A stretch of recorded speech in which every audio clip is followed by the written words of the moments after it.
The Rest Stop with Brad Restituto. For 7 years. Handoff, Damian Williams trying to get to the edge. Breaks a tackle, 35, 30.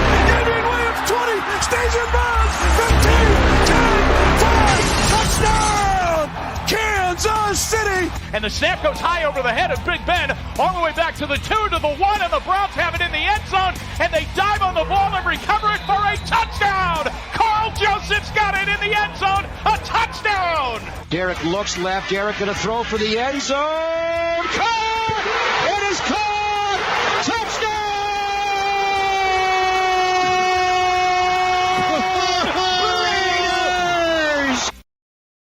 Welcome to the Rest Stop on this Tuesday evening, July 13th, 2021. I'm Brad Restituto, at Brad the Believer on Instagram and Twitter. Spencer Ostrowski joins me, as always, at Spencer the Wiz on Twitter for him. The sports cycle keeps going, folks, as even though we're coming up on NFL training camp shortly and the NBA season winding down, we have USA Olympics, USA basketball we'll get into. We're at the halfway point in the Major League Baseball season. The Major League Baseball All-Star game was tonight. The Home Run Derby last night. We'll discuss that. NBA Finals game number 4 in Milwaukee tomorrow night. We'll recap and review that as well, and some more sports news around the landscape tonight. We'll start it off in Major League Baseball tonight, but before we do that, I'll give a quick shout-out to some listeners tonight over, I believe, in Fargo. Tom, Grayson, Brian, Amanda, Dan. If I missed anyone else, hopefully I did not. Say hello to them. Hopefully they're staying warm. It's the summertime, so it should be kind of warm, and safe travels to Tom when he comes back to Vegas.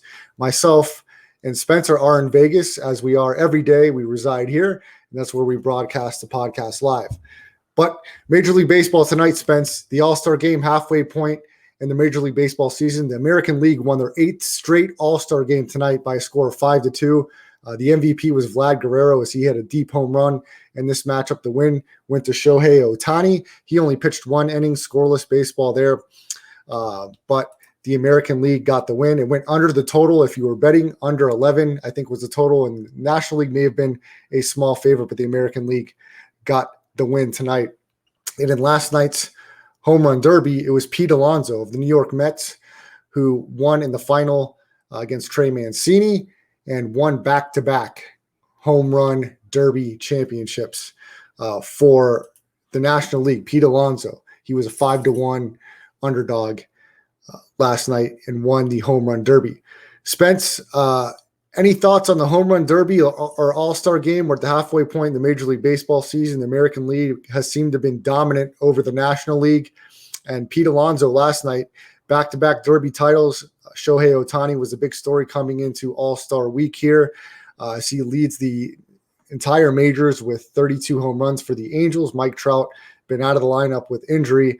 Of course, a guy that can pitch and can hit on his level is extremely rare. We haven't seen in decades. The guy's been the story of Major League Baseball, but last night he was out in the first round to Soto in the home run derby with still great action. Yeah, I just wanted to quickly say, from a betting perspective, it was great this weekend because he siphoned all of the odds for whatever reason. He was the favorite to win MVP in the All-Star game. He was the favorite to win the home run derby. So he may very well. He probably will. You know, he's pretty much a heavy favorite to win like the regular season MVP.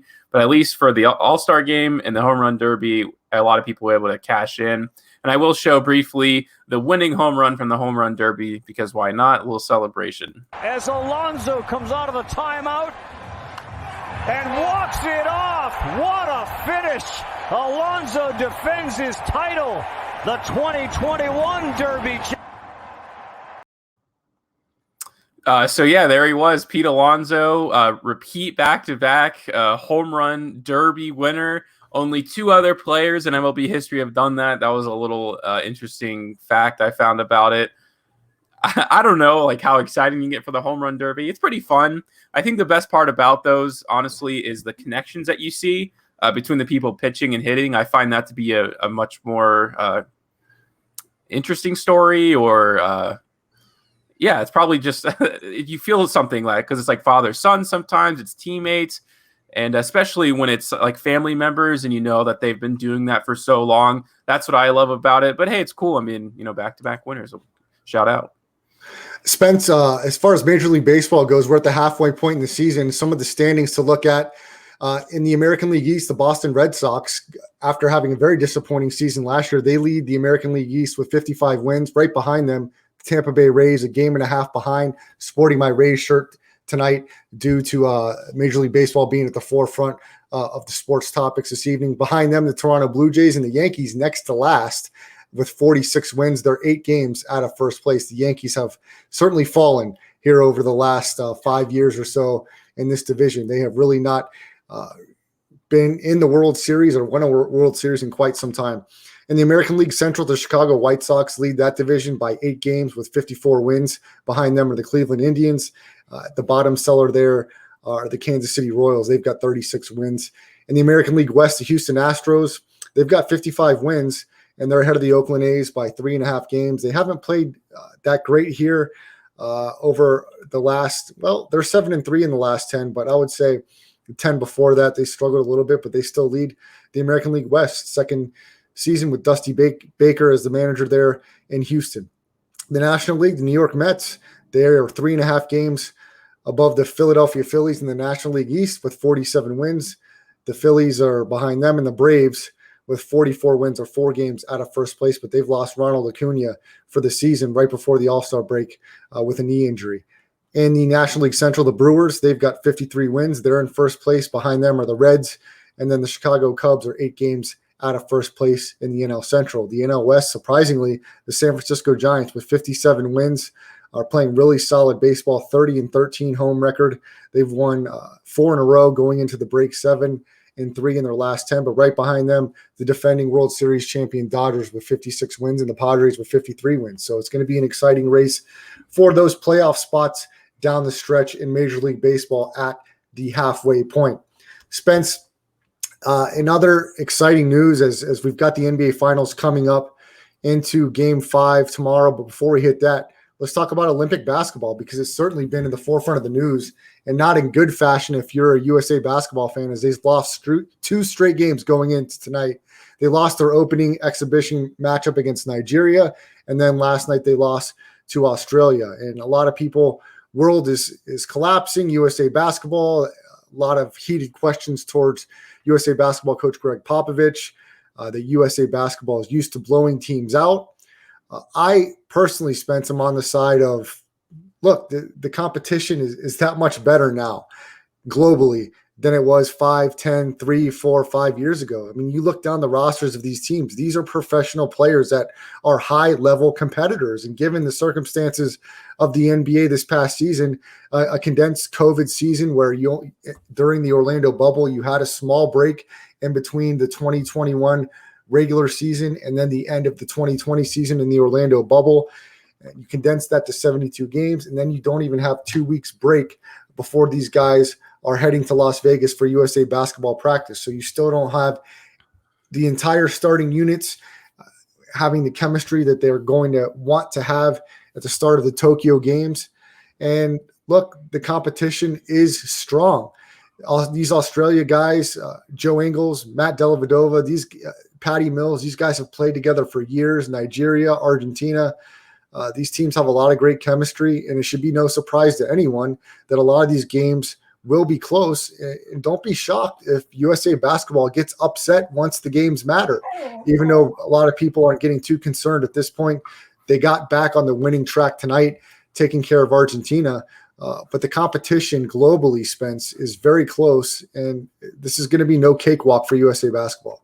Yeah, I mean, here's the thing. I mean, in basketball, like back when Jordan was playing on the Olympic team, they had guys going up to them asking for autographs. And now, like, these guys feature their teammates. I think that Australian team had, like, Joe Ingles. Like, these are very prominent NBA players, and a lot of them have been playing together for a very long time now. And look, another part of it is the players on Team USA just don't take it as seriously. I've heard Bradley Beal has been, terrible for the team, and maybe it's just they don't really understand just quite yet. But I think they'll be fine. I think they still will be favorites to win the tournament. But would I be surprised at this point if they don't? No, because there's great competition out there. It's actually really developing the international scene. And I think the rules are actually very loose too, with like what national teams you can play on. If you have some sort of heritage there, they'll let you play for the team. And I think that'll only grow because it's just, you want to represent that country, right? And now that they have the confidence and a lot of the times the skill set now, because only until recently did players believe that they actually had an avenue to be a professional basketball player if they weren't born in the U.S. and they didn't play through the high school and college system. We're just talking about a completely different game now, and it's a major overreaction by a lot of sports pundits to think that this is like ridiculous. Spence, I'm going to pose this question to you, and I want your answer here. It's your last $5,000, Spence, and you have to spend it. It's your last $5,000. You could take USA to win the gold medal. That 5,000 would only win you 1,500 back, or you take the field and you get your 5,000 back plus another 15,000. Where does your confidence lie? USA gold or the field? I'll take USA gold. I really do, although I see what your point is. And if you had those odds, I'm sure a lot of people would take them. But I think when you have someone like Kevin Durant, and then once you kind of gel that together, like I feel like they just need like a facilitator. And as silly as it sounds, I know Chris Middleton and Drew Holiday are coming after the finals. Like they're confirmed to be a part of it. That I think will pretty much fill out the team. I mean, Drew Holiday will definitely be able to keep that intensity up, defensively. I think that may end up going around the other guys, but it's just, this was the problem in the All-Star game that we saw with Kevin Durant's team, where he picked all the scores, the Kyrie Irvings, the James Hardens, and I can't remember who else was on that team, but there weren't a lot of facilitators, and LeBron just picked all of them. So when you have Chris Middleton, who's averaging like 6 assists in this year's playoffs, and Drew Holiday is having a career passing playoff run right now, 8, 9, 10, 11 assists, like almost every game now. That is what the Team USA needs right now, not the skill set. Everyone keeps saying this is the B team, but they're way off. Damian Lillard, if he plays opposite of Chris Middleton, even if they have Drew Holiday and Damian Lillard, Kevin Durant, Jason Tatum, and whoever they play at center, that team is going to be really hard to beat, and I don't think it will be when it's all said and done. I'm really curious, Spence. This is a great storyline. It really is. USA basketball dropping 2 straight is going to have people viewed in to see if they could get knocked off come elimination round time. And I'm excited to see it. And I may be a fool, but I'm going to put my money on the field. I'm just convinced at this point that the chemistry and the mental fatigue of this season, the condensed COVID season, is going to put them ripe for the picking. And I saw a really good tweet that I tend to agree with. These aren't NBA officials. These are FIBA rules, FIBA officials, and they're not going to get some of those James Harden ticky-tack calls that they're used to getting in the NBA. So I feel like the closer the games are, the more it favors the international teams like Australia, like Nigeria, whether it's Spain, because I feel if the USA is in a dogfight and they start complaining about calls and stuff like that, these European teams don't get rattled like that. They're not going to be complaining and arguing to the officials. They will to some point, but their head's going to be on the game and focused on trying to win the game, where I could see USA basketball in a close game not getting a couple calls, maybe get out of rhythm, have some bad shot selection, some turnovers, and I think they could be ripe to be picked off by one of these squads come Tokyo time. And we're talking now traveling from Vegas, getting back, going to Tokyo. Man, it's got to be exhausting. Not that it's not for some of the pro players as well on Australia, Nigeria, Spain, you name it. They've played in EuroLeague. They've also been playing competitive basketball throughout this time. But we'll have to see it. That's why it's going to be entertaining. That's why I'm going to be excited to watch. I've been wanting to watch these games, even though they're exhibition. They've been played here, USA basketball here in Las Vegas at the Michelob Ultra Arena, where the Las Vegas Aces play, the WNBA team. So Coach Pop, as Corey's mentioning here, he got into it with one of the reporters here. I wonder if I can pull that up. I'll see if I can. One of the questions about the fact that USA basketball has blown out these teams in the past. And look, I've heard both sides to it. Some people are completely defending the reporter, but look, I completely agree with Pop. The competition is just that much better globally. And I think if you don't see that, you're not paying attention to basketball. You don't watch it. You're just diving in to the narratives and trying to create controversy. I mean, these guys are pros. You have Joe Ingles, who was on the number 1 overall seeded team, a huge contributor to the Utah Jazz.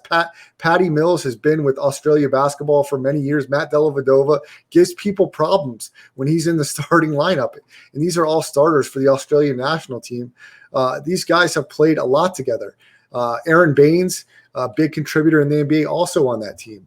So these aren't walkthroughs. I think Australia's ranked 3rd in the FIBA rankings nationally. So, I mean, the USA is not just going to roll through teams by 30 every game. Now, they rocked us, Argentina tonight, but that's not how it's going to be night in and night out. And Kevin Durant hasn't shot the ball fantastically during the first 2 games. And the way the volume of shots he gets up and how effective of an offensive player he is, if his shots aren't falling consistently, it's going to leave the door open for other guys.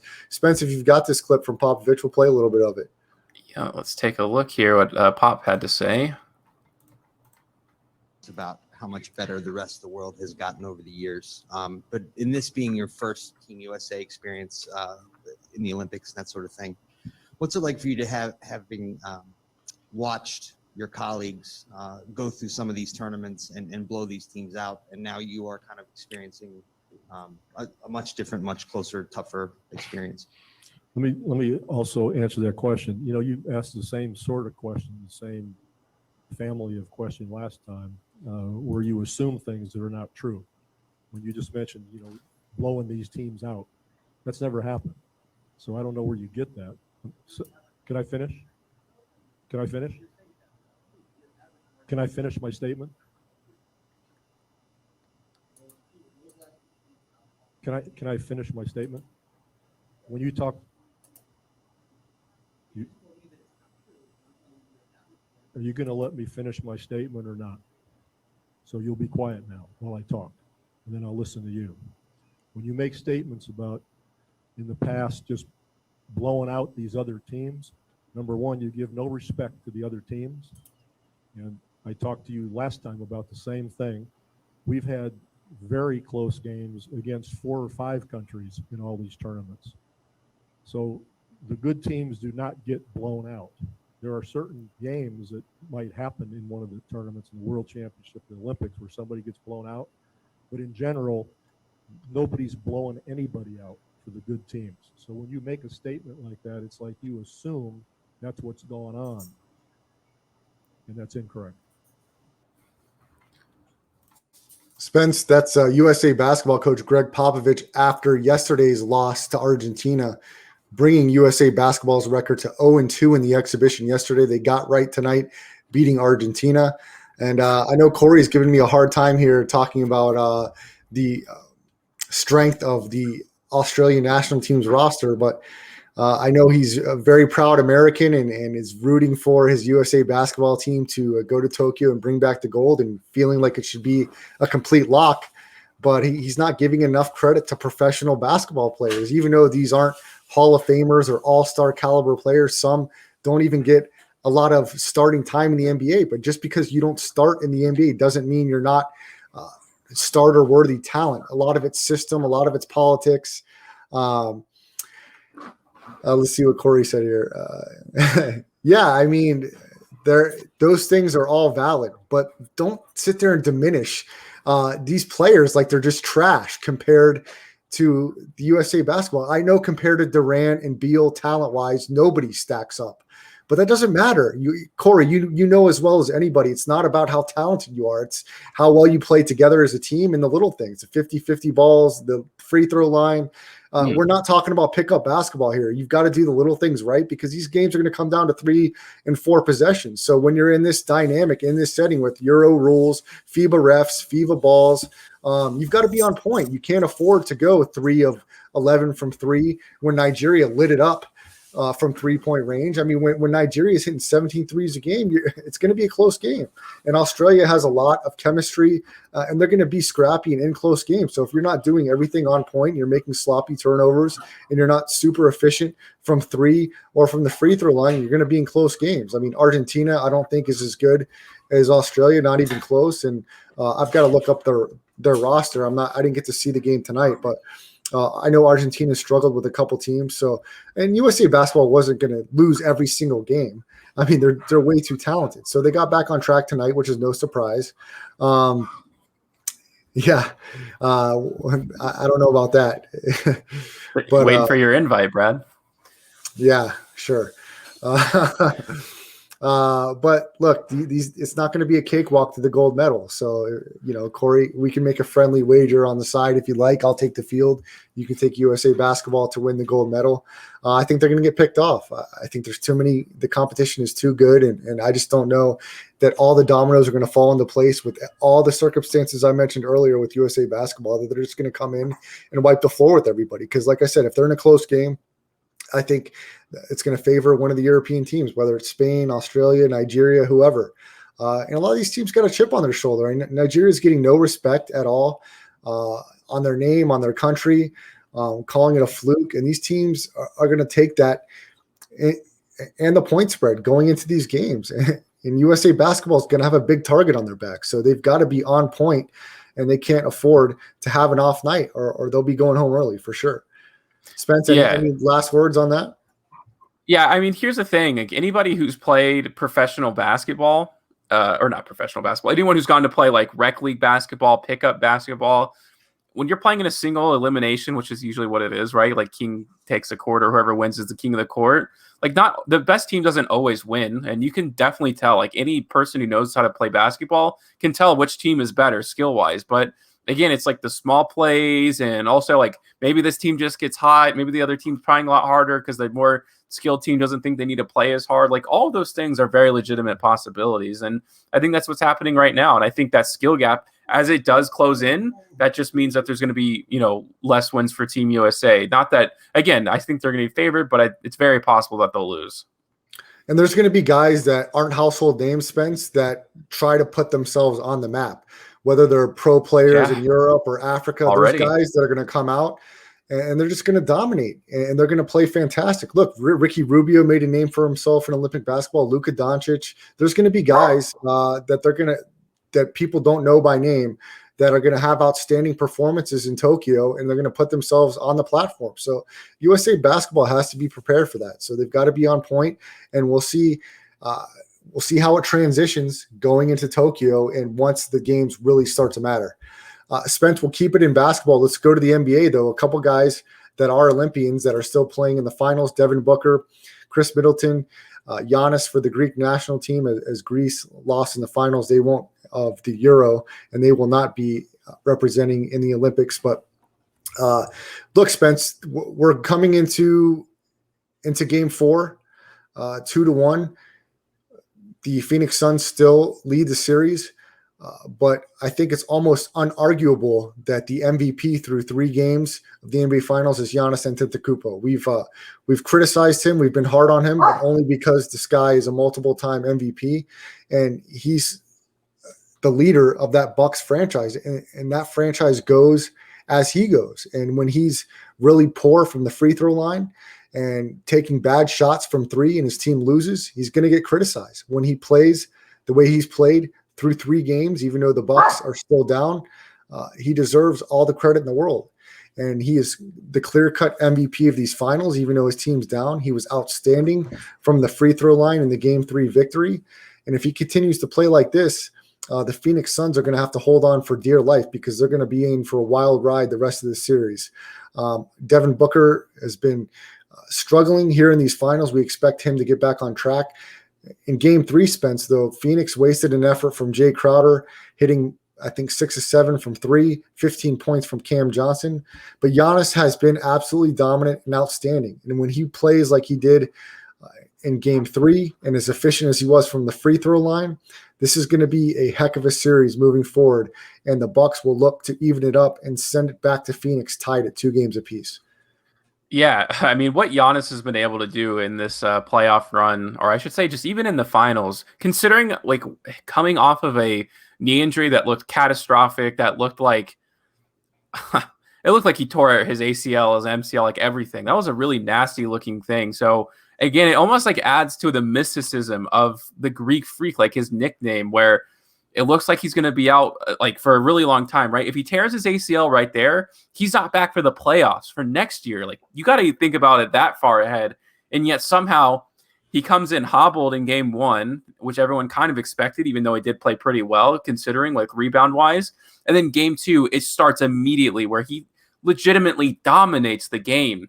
But it's crazy to think that he has hurt his team too with this free throw shooting, like he talked about, where it's like during the last 2 minutes, it's like he's just not a very useful player. That, I think, will be the difference in the playoffs. You and I both agreed, coming out of the first 2 games, that this series was far from over. I never believed that the Phoenix Suns were just going to walk through and sweep them in the playoffs. Like, the Bucks have just been, too good to let that happen. They've had, enough breaks in the playoffs, and so have the Suns too. But I've been thinking about that. Like, everyone's like, oh, they only made it because of this, that, and that. Well, that's just the reality of the situation. It's not their fault. And they even won a couple of games, when Trae Young was in, Giannis was out. They won those games. So they've had a pretty hard journey just to get there. And who cares? I mean, they're in the finals now, and they have to take advantage of it. And it looked like they were. And the biggest difference in game 3, obviously, was that Drew Holiday and Chris Middleton were not terrible. Like, it kind of feels like that was the biggest difference in games 1 and 2, right? Where it's Giannis is playing really well, and the other guys just weren't. So if they could just get a little bit out of them, and I think that they are going, well, I mean, it's easier to say at home. So let's say they take care of business at home. They're going to need to find a way to get it done away, which I don't know if they can just quite yet. But I do predict that this will be tied up at 2-2, and we'll see what happens when we go back to Phoenix. If they, that game will probably decide the series to a certain extent, because if Milwaukee is able to do it, I feel like they can get it done in game 6 too. For some reason, I don't know what it is. I'm not a huge believer in the Suns. I put my money on Milwaukee to win this series before it started, right before game 1. I actually bet them at plus 180, the Milwaukee Bucks, because Giannis was playing and I thought they had a chance to win that game 1. So I got a half decent price on it at that point. But again, I know Chris Paul has been incredible in this year's playoffs, but something in the back of my mind just feels like it's going to go wrong for him, and that this is really going to be the platform for Giannis to ascend and become great. I think every great player has these kinds of questions going into their career. I can't think of a time where it's gone straight through. Magic Johnson is probably, the exception to that rule because he won a championship in his rookie year, very extreme circumstances. But think about LeBron's journey to where he is now. A lot of guys, discounted him forever in that first year in Miami, even further. And now he cemented his legacy. If Giannis is able to get a championship at 26 years old, even if he never does it again, which the way he plays, it seems like impossible. Like, as long as he gets one other star, because the team that he's doing it with now just isn't that great.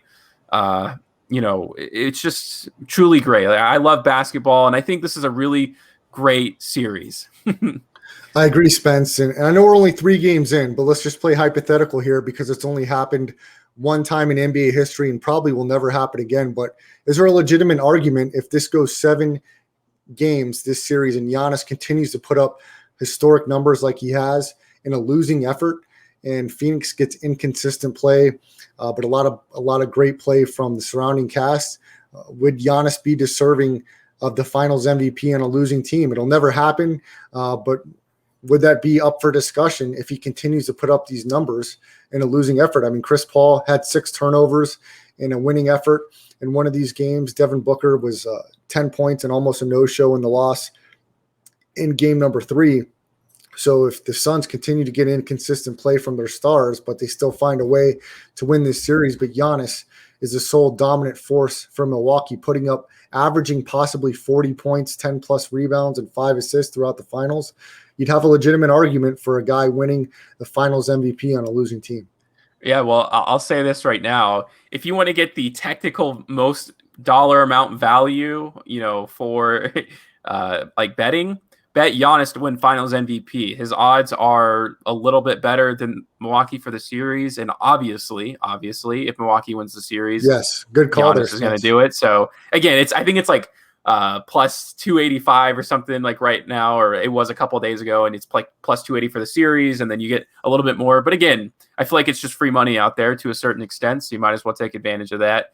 And there is also that possibility you talked about, but here's the problem with that, because I feel like in any other, situation, yeah, maybe like you could see that happening. It's like LeBron was really close in that Golden State series where Andre 2015. Iguodala won, which is funny to even think about now that the guy who guarded LeBron won it, even though LeBron was also being considered for Finals MVP. I don't know, but Chris Paul is like the story of the playoffs right now, and I feel like that narrative has driven all the way to the finals. So I feel like no matter what, even though Giannis has had an incredible run, it's like everybody wants that final conclusion. Like, yes, we've been saying this about Chris Paul forever, even though almost nobody has. Everyone wants to seem like they did. So I think Chris Paul definitely has it in the bag if the Suns, take it, regardless of what happens with Giannis, which is crazy to even think about. Yeah, if you're interested in the series, leave your series prediction in the chat. If you like Bucks in 7, Suns in 7, Bucks in 6, leave it in the chat here. It's going to be a really good series regardless coming down the stretch, because we know that Devin Booker hasn't played his best game, and he'll come back better in the next few games. Giannis has been a beast, and he shot well from the free throw line, and that's been a big criticism we've had of the Bucks and this team and their ability to win a title. I mean, because before Game 3, Phoenix was on pace to set an NBA Finals record for free throw percentage. We talked about the efficiency from the free throw line could be a deciding factor in a team that's as solid as Phoenix. It's going to be hard to beat, especially if your best player is not even shooting 50% from the foul line. But Giannis was fantastic in Game 3. We'll see if he can back that up in Game 4. The Bucks do play better at home. Although, Spence, in Game 3, Phoenix did have the lead after one period, and that's kind of rare when a team is down 2-0 coming back into their home building. So Phoenix certainly missed some opportunities in Game 3, especially with the way Cam Johnson and the way that Jay Crowder played. They were really, really good, and Devin Booker was almost non-existent. We certainly expect him to be better. DeAndre Ayton got into foul trouble, and that was a huge factor because when they had to go small without having Dario Saric in there, with losing him to injury, Frank Kaminsky had to come in there, and he just doesn't have enough defensive prowess to do any damage against Giannis in the post and Lopez down there. So they were able to mix it up a little bit in the third quarter going small, but then as Milwaukee got settled, they started to pull away, and they really pulled away from that series. So they're going to need DeAndre Ayton to stay out of foul trouble. He was fantastic matching Giannis bucket for bucket. He was great in the first half and then got into that foul trouble. So we'll see how this series continues to progress. Of course, Milwaukee's going to have the huge advantage at home. They're almost unbeatable during the playoffs at home. But we know if anyone can do it, Phoenix can. They swept Denver. Denver's a tough place to win on the road. They've won in LA and Staples Center, so they can certainly win anywhere. And I expect Devin Booker to really have a really solid game in Game 4, and we'll see if DeAndre Ayton continues to play as well as he has. This break, this long 3-day rest in between games is going to be really beneficial for the road team for Phoenix. So I expect a really exciting Game 4 coming up tomorrow night, Spence. I'm going to lean towards you, though. I think Milwaukee holds home court. I think I'll lean towards them minus the 4 points, and I think we're in for a really good series the rest of the way. No, and I think you brought up probably the greatest point of this series. As amazing as Giannis has been, and it's historically amazing. I don't like to use that word lightly because I feel like everything's historic for some reason now, or they find a way to make it historic. Is DeAndre Ayton. I mean, he's essentially the number one factor of the series. He had a bad second quarter, but other than that, he was the best Sun by far in this series, and he holds them together. He's like a linchpin for the team, which is I've been big on him for a long time. Like, I've always kind of been a fan of his. I've always thought he was good. But, people are now starting to realize that without him, they're just a really small team with a bunch of young perimeter shooters. And that's a big difference between a pick and roll guy who completely changes the dynamic of the game. Yep. Bravo. Sorry you weren't in for the first 15 minutes. We already hit the All-Star game at the top of the show. So if you want to hear about it, you can go back to the beginning of the podcast. You can check us out live, twitch.tv/Chris Landry Football. The rest stop there. Also on my Facebook channel, on Twitter @Brad the Believer. If you miss any part of the show live, subscribe to the YouTube channel, Brad the Believer, there on YouTube. And we post the podcast replays on there the following week. And also any of the audio versions of the rest stop you can check out on any of the podcasting platforms, Google Podcasts, Apple. Just search Landry Football Conference Call, and the rest stop will be underneath there. So we already hit All-Star Game, Home Run Derby, talked USA Basketball, NBA Finals Game 4 tomorrow. Spence, we hit a little bit before we got on the air. We talked Euro Cup, Italy I believe over the weekend took care of England. If you want to give some thoughts on that, Spence, it was some exciting action, and the fans, of course, are rabid with soccer. But Italy won, I believe, in penalty kicks. Yeah, they did. It was Italy came out like hot. They scored the fastest goal in the finals history. I think it was like the second or third minute. So that was like, obviously the crowd was booming. And then eventually, Italy did tie it up and it went into extra time. Really nothing happened in those 15-minute periods. I think both teams were playing for the penalty kick, so they felt like they were ready. And then when they went to it, it came out even crazier. Like England hit their first one, Italy missed it. So now it looks like, oh, wow, England's got it. All they got to do is, make the rest of their penalty kicks. That's it. Euro over. I think England would then go on to miss 3 of their next 5 shots, which is pretty uncharacteristic in soccer. But here's the thing, the kind of the pivotal point of the match when it came to those penalty kicks. The English manager, I don't know who he was, or the coach, whatever you want to call him, he brought in subs at the very end of the game for those penalty kicks, bringing in some really young kids who had not played in the game, so they were not, warm. They were just going in cold for these penalty kicks in England in front of a bajillion, fans.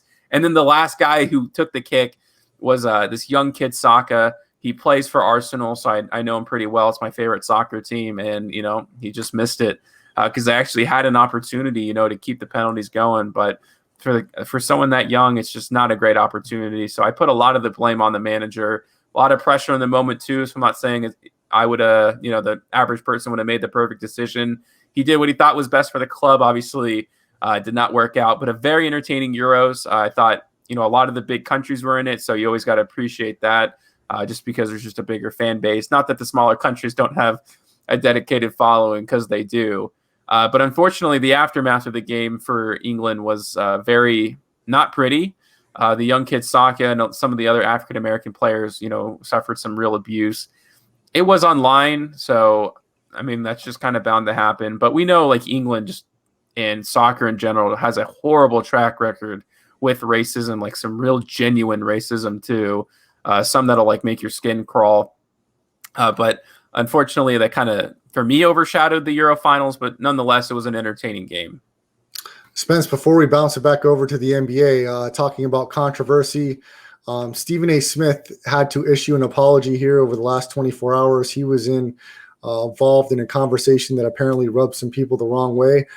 Spence, talk about this Stephen A. Smith apology, what he was criticized for, and how this came about. Yeah, so I'll play the initial clip on First Take. He talked about Shohei Ohtani being the face of the MLB, or face of the league, I should say. And I understand that baseball is an international sport itself in terms of participation. But when you talk about an audience gravitating to the tube or to the ballpark to actually watch you, okay, I don't think it helps that the number one face is a dude that needs an interpreter so you can understand what the hell he's saying in this country. And that's what I'm trying to say. So those were the controversial words of Stephen A. Smith. Obviously, the general public did not take that very well. And I'll quickly play his apology, and then I'll give some of my quick notes on the situation. My segment on Ohtani this morning on First Take. People are misinterpreting what I'm saying. I'm not talking about the state of the game. Baseball itself. Baseball's a great game, a great sport. And some of the greatest players in the world are foreign players. Tatis comes to my mind. I love this brother and what he brings to the table. And Ohtani is the second coming of Babe Ruth, okay? That's not what I was trying to say. I'm talking about the marketability and the promotion of the sport is exactly what Sports Illustrated essentially alluded to in their article last month when they talked about 28% of the players in Major League Baseball are foreign players. A lot of them need translators. Spanish, it could be Mandarin, Japanese, the list goes on and on and on. If you are a sport trying to ingratiate yourself with the American public the way Major League Baseball is, because of the problems that you've been having to deal with in terms of improving the attractiveness of the sport, it helps that if you spoke the English language. It doesn't mean anything more than that. Baseball is a great game, but baseball's audience is significantly older than the NBA, the NFL audience, etc., etc. That's what I was talking about. Nothing more. We're only talking about Ohtani because he's phenomenal. He's going to be in the home run derby, and he's got 33 home runs with a 279 batting average. Plus, he can pitch, and he's the second coming of Babe Ruth, practically. We know it's an international sport. We know that that's great. And baseball having a global appeal that it is, fine. But in the United States, all I was saying is that when you're a superstar, if you can speak the English language, then guess what? That's going to make it that much easier and less challenging to promote the sport. That's all. So those were the gracious words of Stephen A. Smith. Here, I kind of alluded to it, when I was talking about the Euro Finals and the aftermath and the racism. I'm not saying what Stephen A. Smith was insensitive. Like, I'm just not one to dictate what's insensitive and what's not, I guess. It doesn't really matter to me. But I will say this, because I have seen what true racism is, and that's, to me, not true racism. Like, that's harmless ignorance, if you will. Like, I've come face to face with anti-Semitism in my life, and most of the time it matters just so little. Like, it legitimately doesn't matter because it's harmless. They're going to take it to their deathbed. Who cares, right? You're allowed to believe what you want to believe. Real racism, is shooting up a synagogue, shooting up massage parlors, like where Asian people work. Like, that's what it actually is. And I think when we say, like, this is it, and we say this is the problem, then we're ignoring what the real issue is. I've been to concentration camps, and I know what true hatred is, and this is not it. That's my general feeling on it. And like, when in soccer, when bananas are thrown on the field and signs are put up that says we don't want black players on our team, that is like, destructive racism versus whatever we want to call this. I'm on board with you, Spence. I mean, we're just in a heightened sensitivity culture where people have to backtrack and be careful with everything that they say on a enormous platform like ESPN or Fox or anything like that. And it's quite frankly sad. It's sad that I didn't even really hear an apology in what Stephen A. Smith said there. And I don't really care. Like you said, I mean, there's nothing he said to me that crossed the line that wasn't factual. And he to me, if you want to talk about ignorance, possibly, but I don't think he was stating anything that was insensitive or that was intended to be, racist or prejudiced. I mean, he was just kind of stating the truth of where baseball is. I don't care personally. I'm a fan of a guy's performance regardless. I mean, if I want somebody to get behind a mic and shoot a promo and entertain me that way, I'll watch the WWE or I'll turn on wrestling or MMA. When you're talking about a performance-based sport like baseball, basketball, it may be a little different, but I'm watching and seeing what the guy does on the field. I mean, I can really care less about how fluent he is in the language. But I understand Stephen A's point completely. And baseball has a huge problem drawing eyes and a certain type of demographic to their product. Because we've talked about it, Spence. Baseball is boring. Corey put it in the comments. Baseball is for an older demographic, 50 plus. It's boring. It's got way too many games. We're only at the All-Star break of the Major League Baseball season. We've got another half of the season. I mean, snore me to sleep. I mean, it's absolutely ridiculous. Baseball has a huge problem on its hands because the All-Star game tonight took 3 hours to complete, and it's already slow enough as it is. And you can't keep people engaged for that long in a season that's over 150, 160 games. I'm sorry, it's too long, and you're never going to attract a younger audience with the baseball being that long. I've said it from the beginning of this baseball season, at the beginning of me doing this podcast. I'm interested in baseball come postseason time, and we're going to rarely cover it here otherwise. So that's the problem baseball has on its hands. I think it's got a good problem having the face, if you want to call it that, of a guy that's not American born. I think Ohtani's phenomenal. I'm not going to call him the second coming of anybody, but the fact that he's a solid starting pitcher and an elite hitter is fantastic for the game. And I think more of the story should be is how ashamed should the Anaheim Angels be of themselves that they've got a guy like Ohtani on their roster and Mike Trout, and they can barely ever sniff the playoffs. I think we should be talking about that more than whether Stephen A's comments are insensitive or not. I think it's fairly ridiculous. And that's the culture we live in, Spence. You can't really get into any type of discussion or conversation without being completely careful with every word that you say. Bravo, I'll quickly address your comment. Rachel Nichols wasn't suspended. She was taken off the beat of the NBA Finals. Look, I'm not going to get into this. This is more ridiculous nonsense that I'm really not going to pay too much attention to. Look, as far as I'm concerned, Maria Taylor, the timing, read into the story. She's due a contract extension. This tape or leaked video apparently has been held onto for a year. I think it has nothing to do with racism. This conversation, I mean, it's just silly. Spence talked about what true racism looks like. And these conversations and stuff that doesn't have a direct impact on people, to me, is a lot of ignorance. There's a difference between ignorance and racism. And this is just more nonsense to just talk about in the news cycle. And I'm not going to give it enough time. Spence, please, if you'd like to comment on it, go ahead. Yeah, all I wanted to say is by doing this, I just feel like you're adding fuel to the crazies. And what I mean by that is you're giving media attention to racism, which is like the exact opposite. Most racist people do it for attention.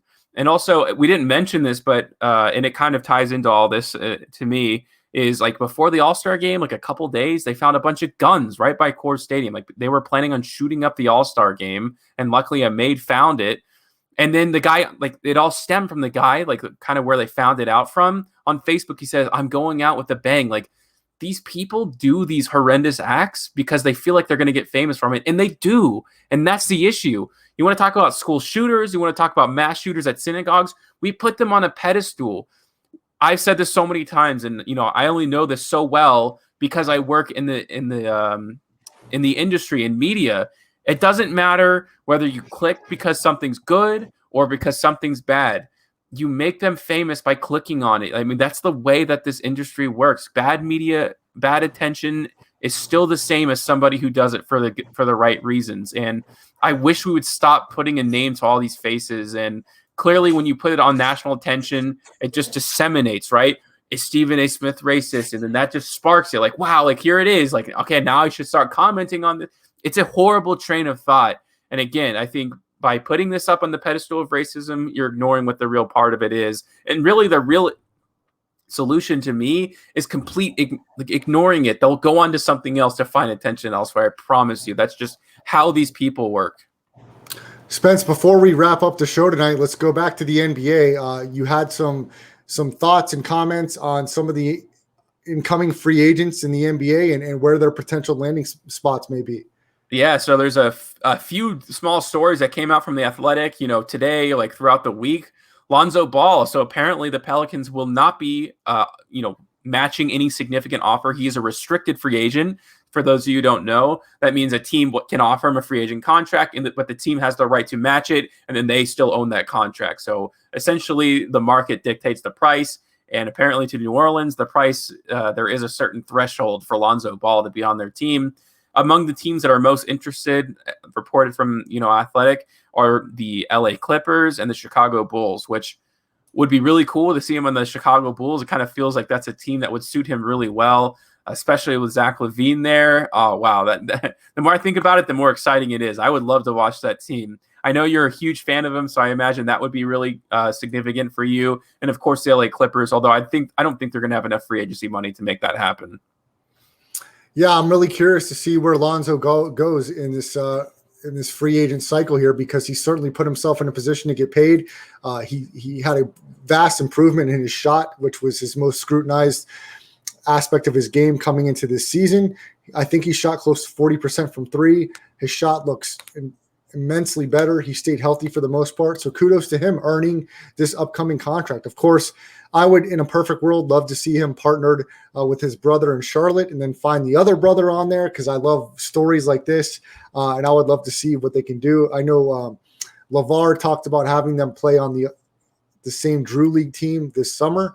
So I doubt that's going to happen, but we'll have to wait and see. So Lonzo may not end up in Charlotte with his brother, but he's going to get paid, and he deserves it, Spence, because he's improved that shot, and I think his game's only going to get better as time goes on and he stays healthy.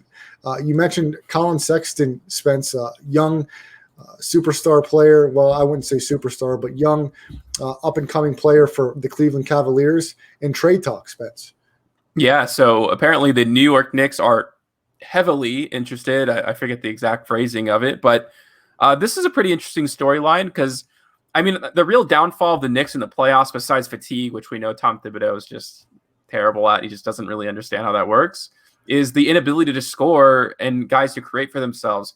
Quickly, you saw like an ounce of it, but he was so young, and I'm not sure he's ever going to fill into a starting role. It just feels like he's a bench-type player. Colin Sexton feels that way at times, but I feel like, for what the New York Knicks need, it's not a bench player. This guy, screams like a young, not as good Lou Williams to me, and I think he could develop into that.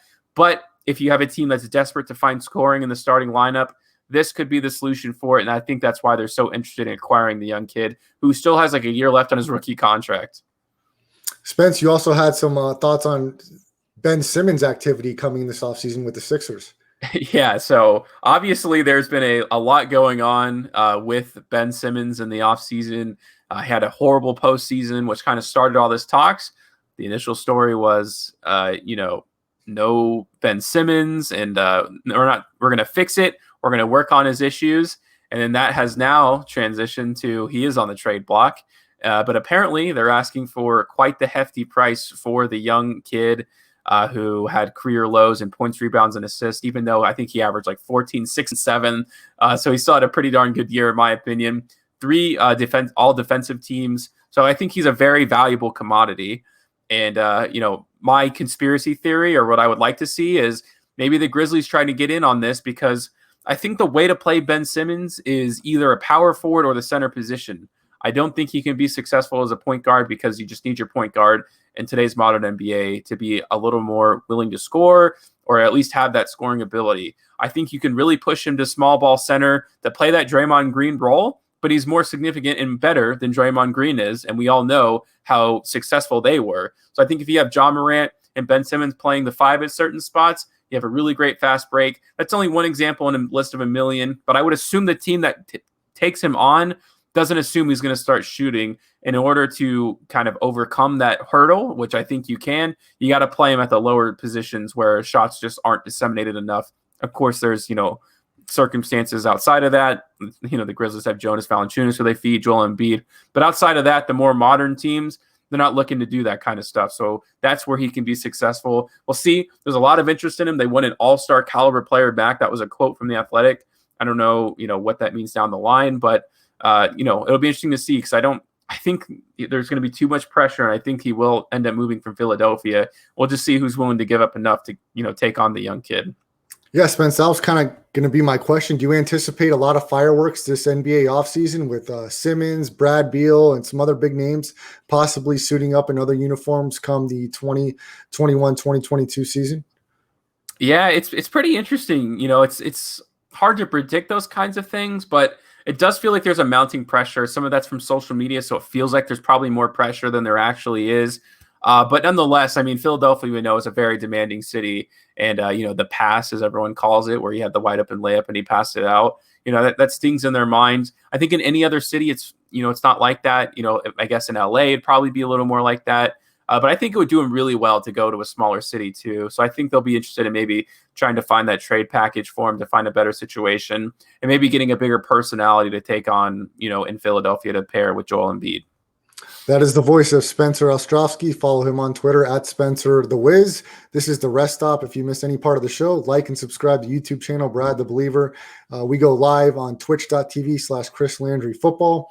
And Spence, We're going to hit one last story before we wrap it up. And I wanted to talk UFC 264 here in Las Vegas, an eventful weekend in Las Vegas as at Allegiant Stadium. Garth Brooks played an enormous concert. And at the T-Mobile Arena, Conor McGregor was back in the octagon in his third bout with Dustin Poirier. And it only lasted one round, Spence. I don't want to get to the audio because it's great audio, but UFC always flags us if we put videos out there for copyright issues. But Conor McGregor, TKO after round one, Spence. You watched the fight. I watched the fight. What did you see? Yeah, it felt like a great fight. First of all, the energy of the fight was like nothing I had ever experienced. And I've started to watch UFC quite frequently now. And I mean, that's just how Conor McGregor is. That's why he brings in so much money. You know, love him or hate him. Obviously, most people hate him because he's a pretty horrible person. The guy's an entertainer, and he definitely brings it in the ring or the octagon. It was probably the better way to say that. But I feel like he didn't have the advantage on the face to face, but he was sticking in it. And I feel like a couple of punches could have landed his way. Who knows what would have happened? He ruined himself, by going to the ground. He gets cocky. That's just the nature of who he is. That's his downfall always. But he tried to go for the rear naked chokehold. And of course, Dustin Poirier is just way too skilled on the ground to ever let that happen, obviously. And, that was pretty much the end. Dustin took over at that point. Who knows when his leg fractured because McGregor was going pretty hard for the kicks, which is normally a pretty good strategy. And I guess those things can happen for any certain number of reasons. But I actually think McGregor is very lucky to have it happen the way he did, because obviously that bone was hanging on by a thread. So instead of him kicking and his leg essentially explodes, it's a little softer. It's a cleaner break by him stepping backwards. Who knows if he'll ever be back in the octagon fighting again. He'll want to. It's about a 6-month recovery from what his doctors are saying before he can start training again. He wants to fight him again. I'm sure it'll happen.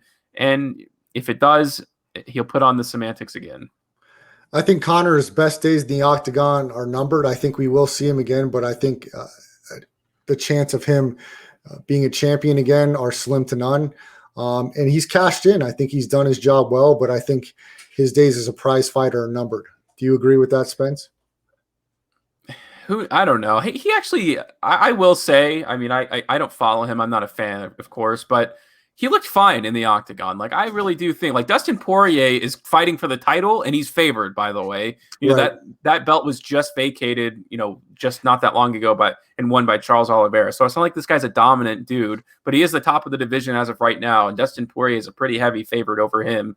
So it's not like McGregor's fighting bad talent and still getting killed. He goes for the top. He lost to Khabib, and really, the fight really made me realize just how amazing Khabib was. To go undefeated in the UFC is insane, first of all, impossible. Right. And the guys who he beat to get there, again, it's truly incredible. So I still think Conor McGregor can have his time, and I still think he could have actually won that fight, if a few punches went his way. I don't think this is his last fight ever. I don't think he'll go out losing. I think he'll go out with a win against somebody, whether it's Dustin or not, I'm not sure, but we'll have to see. Yeah, that's Spencer Ostrowski. And one last announcement before we sign off tonight. Some news in the Brad the Believer camp here. With COVID kind of in the rearview mirror, I accepted a job here locally in Vegas doing something outside of broadcasting and media that will interfere with our times that we broadcast the Rest Stop podcast. So in all likelihood, this upcoming Thursday show will be the last Rest Stop podcast for quite a while. I want to thank Spence for all the work he's done. He's been the best guy I could ever draw up or imagine for this show. He's been amazing to me. He's done more than I could have ever asked, and he's been the best contributor you can think of. And he's so talented and has so much ahead of him in Las Vegas and in sports media and broadcasting. Of course, I want to thank Chris Landry for giving us the platform on LandryFootball.com, where a lot of the podcasts are broadcast. So I want to thank everyone that chimed in with the chats over the 80-plus episodes that we did here at the Rest Stop. Hopefully there will be more down the road. Make sure you like and subscribe to the YouTube channel. I'm going to still try to do some stuff with Spence here and there when we have time. We'll try to put some videos together, put some content for the YouTube channel. Spence will always be a great friend that I hold close and dear to me. So we'll still be in contact down the road. Just things are going to change a little bit because you got to take care of what you got to take care of. So I'll still try to put some content on the YouTube channel. We'll chime in during football Sundays and give some reaction to those games. But the podcast will be on hold for probably the foreseeable future. So everyone that's contributed to make this happen, it's been amazing. I've always wanted to have the platform to do my own thing. I've had that freedom here with the Rest Stop. So I thank Spence, thank Chris Landry Football, and everybody that jumped into the chats and contributed and clicked and liked and viewed everything that we've done. So that being said, we'll be back on Thursday, and we'll try to give a good finale to the show then. Until then, I hope everybody has a great night, and we'll see you back on Thursday.